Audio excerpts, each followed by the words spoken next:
Hello kids, welcome back to the class. हमने अभी तक नाउन्स के बारे में पढ़ा। सबसे पहले हमने पार्ट्स ऑफ स्पीच के बारे में पढ़ा था, और वो क्या क्या थे? Noun, pronoun, verb, adverb, adjective, then preposition, conjunction और इंटरजेक्शन। अब हम आज पढ़ने जा रहे हैं नाउन केसेस। हमने नाउन इसके बारे में पहले ही पढ़ लिया है। नाउन क्या होती है? What is the noun? Noun is the name of a person, place, animal and things. Noun को 3 काइंड्स में डिवाइड किया गया था। सबसे पहले हमने पढ़ा numbers, singular and plurals, and then we read about masculine, feminine genders. और today we are going to discuss about cases.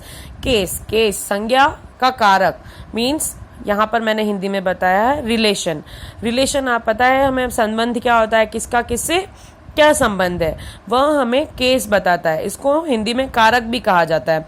Study of the case tells us the relation of noun and pronoun with the other words. हम जो case की study करने जा रहे हैं, कारक की स्टडी करने जो हम जा रहे हैं, ये हमें बताता है कि कैसे केसेस नाउन और प्रोनाउन का संबंध दूसरे शब्दों से बताता है।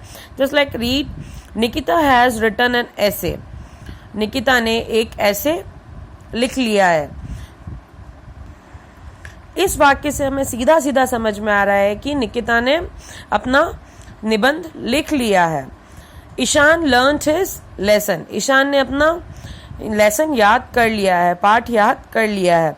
तो यहाँ पर काम किसने किया? एक वाक्य में कर्ता भी होता है और एक कर्म भी होता है, और बीच में होती है वर्ब्स। तो वर्ब्स के मोस्ट ऑफ ऐसा होता है कि वर्ब्स के बिफोर जो आता है, मीन्स जो कार्य कर रहा है, दैट इज कॉल्ड सब्जेक्ट। ठीक है, तो सब्जेक्ट कौन है यहाँ पर? कौन काम कर रहा है इस वाक्य में? Nikita has written an essay. Nikita ने एक ऐसे लिख लिया है। Ishaan learned his lesson.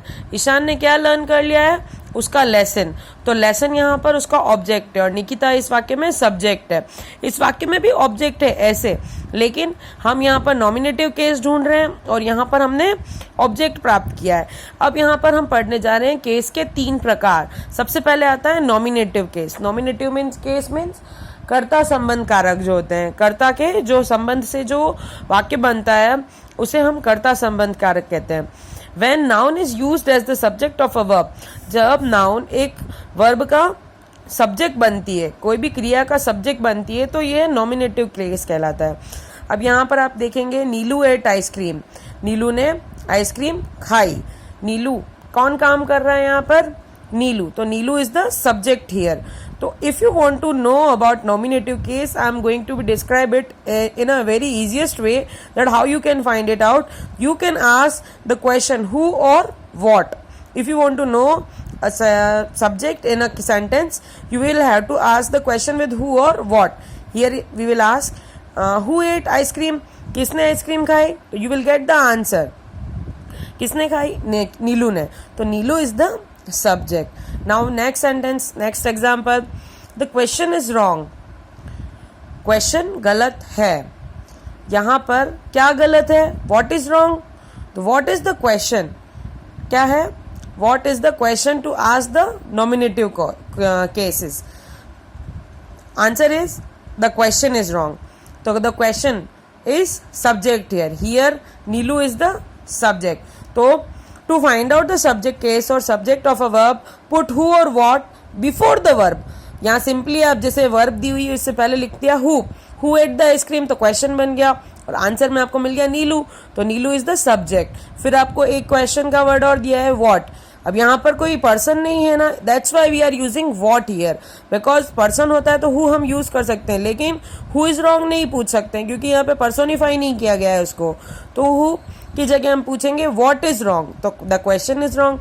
तो दोनों जगह हमको आराम से अपना सब्जेक्ट मिल गया है। सिंपलेस्ट फॉर्म में अगर हमको नॉमिनेटिव केस पहचानना हो तो हु और व्हाट क्वेश्चन से पहचाना जा सकता है। नॉमिनेटिव केसेस को हम सब्जेक्टिव केस भी कहते हैं।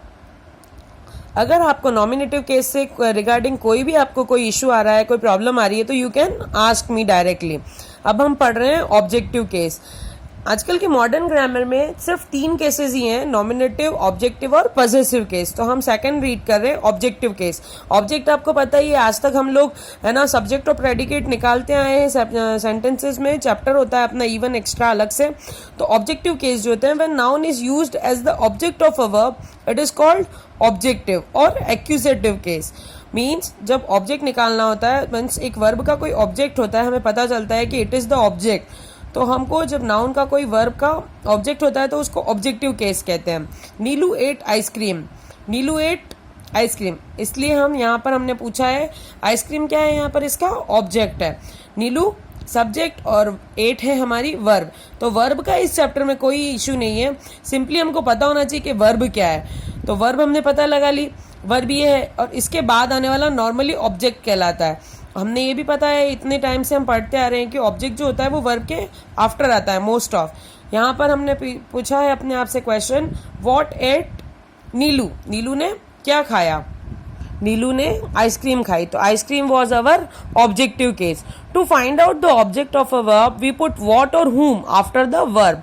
हमें अगर एक वाक्य में हमें ऑब्जेक्ट ढूंढना है वर्ब का, तो हमें वर्ब से पहले व्हाट या whom लगाना पड़ेगा, सॉरी आफ्टर।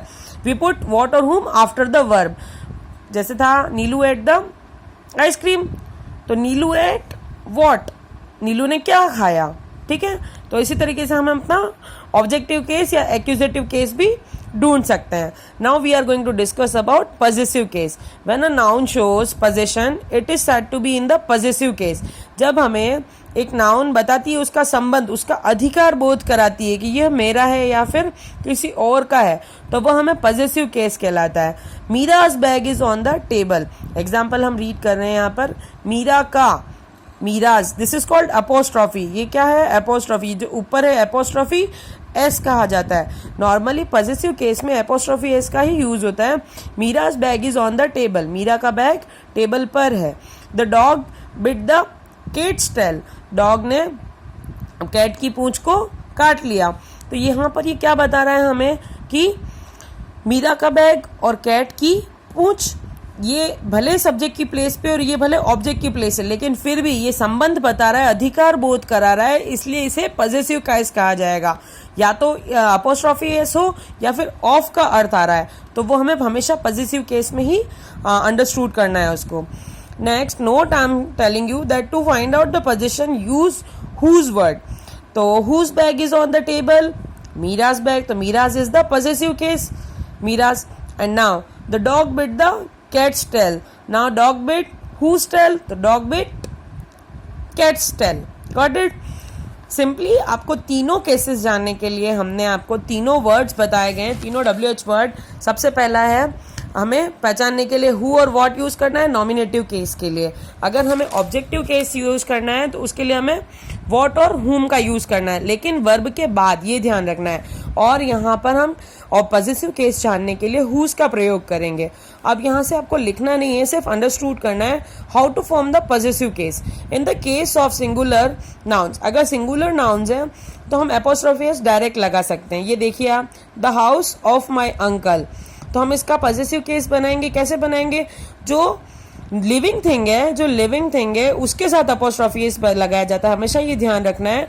तो my uncle's house, the palace of the king, यहाँ पर पैलेस है या king, king is the living thing, ठीक है, लिविंग बीइंग है यहाँ पर, तो the king's palace, got it. Are you getting my words. Means जो भी लिविंग बीइंग होता है या लिविंग थिंग होती है उसी के साथ एपोस्ट्रोफी एस हम लगाते हैं। नॉर्मल सा ये एक फॉर्मूला है, अपने दिमाग में रखने के लिए एक नोट है, got it. Now I am showing you something more rules, more formulas how to form the possessive cases. अब देखिए यहाँ पर कुछ सिंगुलर नाउन है जिनके पीछे खत्म हो रहा है एस, और हमें क्या लगाना है, डायरेक्ट एपोस्ट्रोफी एस ही लगाना है।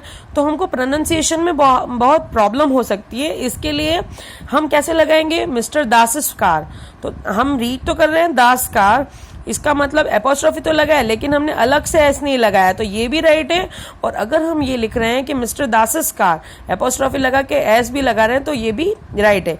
यीट्स पोइट्री, यीट्स की पोइट्री, मतलब यीट्स एक कवि हैं और उन्हीं के लिए हमने लगाया यीट्स पोइट्री। तो प्रोनाउंसिएशन में इसमें मजा नहीं आ रहा है, इट्स ओके, क्योंकि हमें एपोस्ट्रोफी एस का साउंड यहीं पे मिल रहा है। तो हम ये याद रखेंगे कि अगर इस तरीके का पीछे एपोस्ट्रोफी लगाने का मतलब एस ऑलरेडी आ रहा है तो एपोस्ट्रोफी ही लगाएंगे, एस का यूज हम नहीं करेंगे, ये हमें याद रखना है। S is apostrophe is preferred if its addition does not make a word sound very awkward. मतलब अगर हमें एस दिया गया है ऑलरेडी और हम फिर से एपोस्ट्रोफी एस लगा रहे हैं तो बहुत ही ऑकवर्ड साउंड करेगा। तो यू गॉट माई वर्ड्स कि हमें यहाँ पे लगाने की जरूरत नहीं है। एक सिंपल सी चीज और यहाँ पे दी गई है, with plural nouns that ends in s. जो प्लूरल नाउन्स होते हैं जिनके लास्ट में ऑलरेडी एस आता है तो हम उसके लिए खाली अपोस्ट्रॉफी लगा रहे हैं, उसके बाद हम एस का यूज नहीं करेंगे। देखिए, the hostel meant for the boys, तो बॉयज हॉस्टल, यहाँ पे हमने प्रोनाउंसिएशन तो ऑलरेडी बॉयज किया है, तो boys hostel. Next, uniforms of the soldiers, soldiers uniforms, apostrophe खाली हमने एपोस्ट्रॉफी प्लेस किया है बेटा, देखना, और हमने एस नहीं लगाया है। The saddles mean for the horses, तो horses, saddles.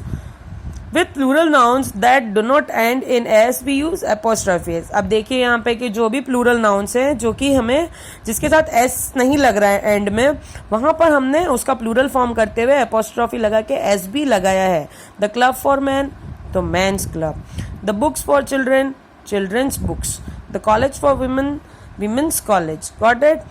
We use apostrophe और apostrophe s only with living beings। अभी मैंने आपको समझाया था कुछ ही देर पहले कि ज्यादातर हम लिविंग बींग्स के साथ ही apostrophe s का यूज करते हैं। apostrophe is not used with non living beings। हम और नॉन लिविंग थिंग्स जो होती है उनके साथ हम apostrophe s का यूज नहीं करते हैं। We do not say the pictures frame। Almost हम कहते हैं, लगभग काफी बार हम कहते हैं, बट दैट इज रॉन्ग। क्या बोल रहे हैं? पिक्चर्स क्या है? पिक्चर क्या है? पिक्चर एक नॉन लिविंग थिंग है, उसके साथ अगर हम फ्रेम लगा रहे हैं तो दैट इज रॉन्ग। वी से हम इसको क्या कहना चाहिए? The frame of the picture. ठीक है, हमें क्या कहना चाहिए? This is right, the frame of the picture. We do not say the cars wheels. हम कहते हैं, काफी बार कहते हैं क्योंकि हमने यही सुना है। तो अब जब कोई हमें नॉन लिविंग थिंग के साथ एपोस्ट्रोफी एस लगा के बोलता है तो हमें उसको इंटरप्ट करना है और उसे सिखाना है, the wheels of the car. Sometimes we may personify an object, कभी कभी हम पर्सोनिफाई कर सकते हैं, मतलब उसको एक इंसान का रूप दे सकते हैं, लेकिन we may treat it as living being. In that case, it is quite in order to use an apostrophe with it, means country's progress। अब country भले नॉन लिविंग थिंग है लेकिन हम इसको पर्सोनिफाई कर रहे हैं, एक इंसान के जैसा रूप दे रहे हैं, तो country's progress हम लिख सकते हैं, हम बोल सकते हैं। ड्यूटीज कॉल, कर्तव्य की कॉल है हमें, मतलब अपनी कर्तव्य करना है, उसके लिए कॉल मतलब एक नियम है, ये हमारा करना ही है हमें। We use apostrophe with nouns denoting time, space और वेट। हम एपोस्ट्रॉफी कब कब लगा सकते हैं? जो हमें टाइम, स्पेस और वेट बता रही है तब भी बता सकते हैं। अ डेज जर्नी, अ वीक्स स्टे, अ मीटर्स लेंथ। ये भले नॉन लिविंग थिंग है, भले फिर भी हम इसके साथ एपोस्ट्रॉफी डाल रहे हैं बिकॉज इट इज यूज्ड, ऐसा यूज किया जाता है ग्रामर के according. Not the use of apostrophes before worth. A rupees worth of peanuts, 5 rupees worth of sugar। Apostrophe is used in some phrases also, for mercy's sake, at one's fingertips, at one's wit's end, at boat's crew। मतलब ये कुछ phrases हैं जिनके वाक्यांश means इनके साथ भी हम लगाते हैं apostrophe। तो ये भी हमारा कुछ तरीका है। ये सारे आपको मैंने रीड करने के लिए एक बार फिर से मैं आपको पेजेस दूंगी, पिक्स लेके आपको फिर से रीड करना है, इनका फॉर्मेशन लिखना नहीं है। Got it? And now see you in the next class. Till that, bye, take care, stay home, stay safe.